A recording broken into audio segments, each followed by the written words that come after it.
Nag-ihaw naman ako nitong talong kaya tara, samahan niyo ako ulit sa aking pagluluto. Magandang araw sa lahat, maayong adlaw sa tanan. Di nga ako nakabili ng uling kaya dito ko na nga sa kalan inihaw itong talong. Diretso ko na nga lang sa pagluto at pwede naman. Ang ganitong pag-iihaw kung di ka nga maselan ay perfecto sa'yo be. Binabaliktad ko nga paunti-unti ang talong para hindi naman masunog. 2 piraso nga lang itong iniluto ko kasi hindi lang naman ito ang ulam namin. Meron din tayong paksiw na isda kaya perfectong i-partner. Di ko na nga kinaya ang init ng apoy kaya eto ginamitan ko na nga ng sipit at pasensya na pala talaga kayo dito sa aking kalan. Lumalaban pa kasi to kahit ganito na ang itsura. Sayang naman kung itapon na lang. Matagal na nga ang serbisyo nito sa amin. Maliit pa si Yosin. Kung isuma total mo 8 years na si Yosin, ibig sabihin 8 years na rin ito sa amin. Kaya hindi ko talaga siya mabitaw-bitawan. Going back dito sa inihaw ko, luto na nga at binalatan ko na. Pagkatapos ko ngang mabalatan, eto at inumpisahan ko ng lagyan ng mga sangkap. Pinigaan ko nga lang ng kalamansi at nilagyan ko ng sibuyas. Tara guys, kain tayo.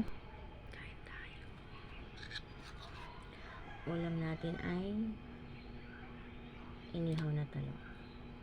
Inihaw na talong with paksiw.